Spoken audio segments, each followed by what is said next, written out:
If the argument about whether the shoe is pink and white or turquoise and gray broke the internet, the argument between those people who religiously condemn money and those who passionately love money broke the world into wars, causing countless deaths and generations of agony in the 20th century. On Team Lover of Money, we have Adam Smith, the father of economics and capitalism. According to him, money emerged out of man's propensity to truck, barter, and exchange, and therefore the happiness and prosperity of society was founded on the individual pursuit of monetary gain. Money symbolizes a revolutionary hallmark of humanity. On Team Hater of Money, we have Karl Marx. According to Marx, money, an agent of capitalism, catalyzes the dissolution of communal bonds. The animosity of money strips down personal context and human relations. This strand of thinking often carry the nostalgia and romanticization of the past in which human societies were still small and primitive and not yet being corrupted by capitalism and money. Going alongside with this strand of thought is David Graeber. His book, Debt, The First 5,000 Years, investigates the origins of money and aspires to draw a moral implication of debt. The overarching points of the book are as follows. Number 1. Markets were not brought about by the innocent and voluntary development of human propensity to trade like what the economists want us to believe. The real origins of money are to be found in crime and recompense, war and slavery, honor, debt and redemption. Number 2, contrary to popular belief that market and states are the two opposed principles in which market represents the freedom of the masses and state represents control. In fact, the tyranny of the state is what brought market into existence. Now you may ask, why we have people like Adam Smith who celebrates money on the one hand and people like Marx and Graeber who condemn money on the other hand. Can we just conclude that Adam Smith was ignorant, was a liar, trying to conceal the real origins of money for his own good, and because he was a bourgeois who didn't really have any consideration for his poor fellows? Well, if you conclude it that way, then you must love the book, because throughout the first few chapters, Graeber spent a good amount of time passionately discrediting the entire field of economics, whose father is Adam Smith, and of course Adam Smith himself. I admire Graeber for asking such important and interesting question and the amount of research poured into the book. The only problem for me is that at times his conclusions seem forced and it was really hard for me to follow his logic. So I tasked myself to disentangle the book, to connect what Graeber did say, to find out what he didn't say. And by the end of the video, you will also find out that what Graeber didn't say is what fundamentally divides lover and hater of money. According to the evidence given by Graeber, before money, the innocent barter economy never existed within the community. Barter only happened when there were trades between one tribe to another, and when such trade happened, it always involved aggression and violence and killing. Relations among citizens in a community could never be based on barter, because such a society could only be one in which everybody was an inch away from everybody else's throat, but nonetheless hovering there, poised to strike, but never actually striking forever. Graeber also holds that barter only happened when people want to take advantage of each other and want to get the better deal for themselves. Hence, barter is not something you would carry out with your neighbors or your friends. Even if you do swap one thing for another, you are likely to frame the matter as a gift. Okay, let's look closer at what Graeber is saying. Living harmoniously and caring for one another is always the case among people living within the same community. It's natural, it's human nature. Barter was only involved with violence and aggression with other tribes, with outsiders. Therefore, to truck, barter, and exchange is not human nature. What Graeber didn't say but implied here is that aggression and violence are not human nature. Looking at the evidence of how barter and exchange only happened among different tribes where everybody was poised to strike but never actually striking forever, is it more logical to conclude that now, thanks to money, tribes are kept away from killing each other? Okay, so without barter, how did money emerge? Before money, in small communities, everybody keeps track who owes what to whom. And to keep track of resources coming out of temples or palaces, people created a system of accountancy. So in fact, credit precedes money, not the other way around like we always thought. The question is then, how did money emerge out of credit? Through taxes, as Graeber concluded. Let's take an example. Henry and Joshua are neighbors in a small village. Henry is hungry and Joshua has a bag of rice in extra. So Joshua is happy to give Henry his bag of rice. Henry would remember that he owes Joshua 1, but Henry has a bad memory. So he gives Joshua a token as an IOU. In the future, when Joshua wants something from Henry, he could just give Henry back the token and receive something in exchange. But let's say Joshua wants potatoes from Liz, another villager. He would come up to Liz, give her Henry's token, and Liz gives Joshua a bag of potatoes. Now Liz could go back to Henry and redeem the token. The token is then cancelled. For it to be around for a long time, the token must not be returned to Henry. So let's say Henry is not a poor villager, but a state. And instead of only one token, the state gives out tons. This picture would look a bit different. Imagine Joshua represents the citizens and Liz the military. So by funding wars and demanding taxes in the form of tokens, the state single-handedly brought market into existence.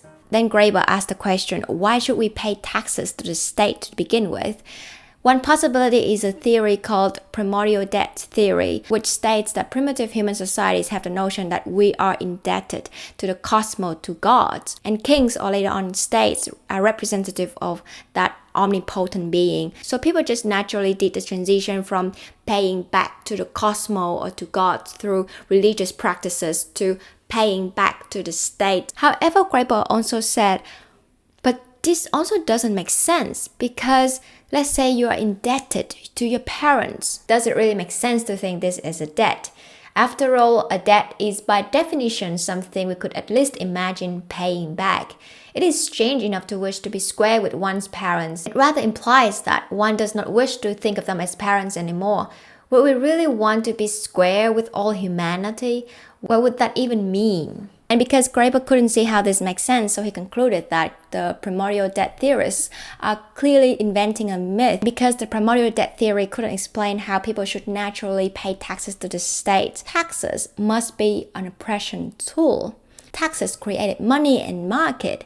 What Graeber implied here is that money and market represent the oppression of a state and not freedom, like the capitalists preach. Hang on a second. Does it mean that when I say I'm indebted to my parent and I could never pay them back, then I shouldn't pay anything back and I shouldn't say it that I'm indebted to my parents? It's still a debt and I'm still obliged to pay them back. Maybe obligation is a better word, but using the word obligation or debt in this case wouldn't change my meaning. At the beginning of the book, Graeber claims that because of money, all human relations have been reduced to exchange and hence obligation has become debt. But when facing with the fact that in certain cases, when people substitute obligation for debt, they still mean the same thing, which makes his premise wrong. But then he still insisted on his premise and concluded that the primordial debt theory doesn't make sense. Also, according to other anthropological papers, the relation between human beings and the cosmos or gods was not really a hierarchical relation. It was more of a relation between the transience of human beings and the transcendent, everlasting, and unchanging structure of the cosmos. It's the wish to convert short-term cycle into long-term cosmic order. So sacrificing something for the cosmos in religious rituals and later on paying something back to the state before the notion of taxes often symbolized the wish to sacrifice short-term for long-term. It has nothing to do with hierarchy or inequality.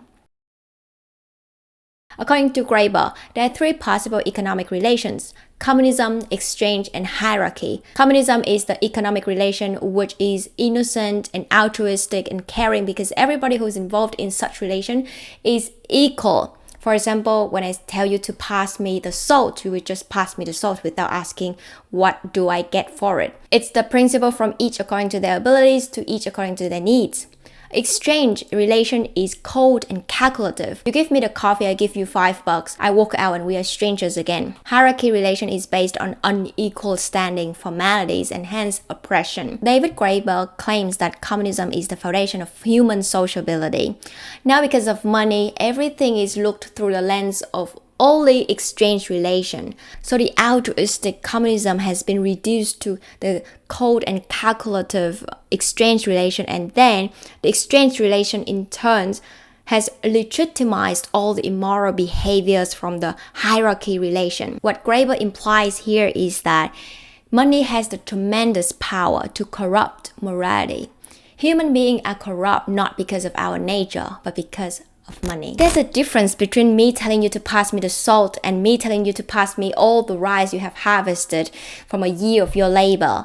You would be more than happy to fulfill the former and would be enraged by the latter. And the difference is crucial. What I'm asking you to do must be within your boundary. So shouldn't it be the case that that boundary is the foundation of human sociability? You pass me the salt without thinking because you know that it's not something outrageous. If I cross the line, you will retaliate, and you know that I know that you will retaliate.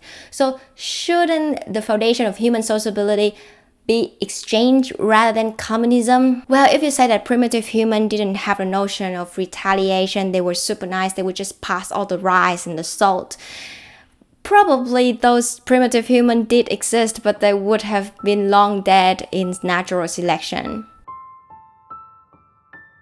Putting together all what Graeber didn't say, we arrive at what he fundamentally believes, and not only him but also Karl Marx, because a lot of evidence in the lines of logic in the book that Graeber put forward are quite similar to Marx's writing. So from what I understand, Graeber fundamentally believes that human beings are inherently good and weak. Money and market are oppression and against human nature. Money has the power to corrupt morality. On the other hand, Adam Smith would claim that human beings are inherently evil. Money and market civilized humanity, turning the abstract concept of sacrificing short-term for long-term into something tangible and graspable. The belief whether human beings are inherently good or evil runs deep along most political debates.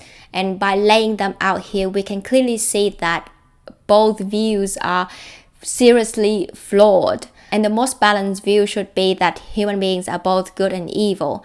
However, the question is, can we really rationally choose to believe the more balanced view, or is it the case that this belief has run so deep into our biological wiring that we can't escape it?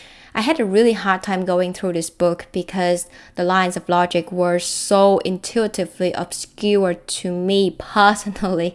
That's why I spent hours and hours to research and to poke holes into this book, and this is insane. I was insane. This is not how you read a book, and I realized that, damn, I feel much more offended being told I'm a wimpy sheep than being told I'm a savage animal.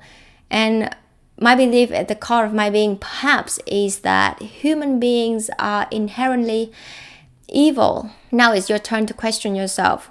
Which one do you believe? Do you believe that humans are inherently good or humans are inherently evil? That's it for this video. I'll see you in my next one.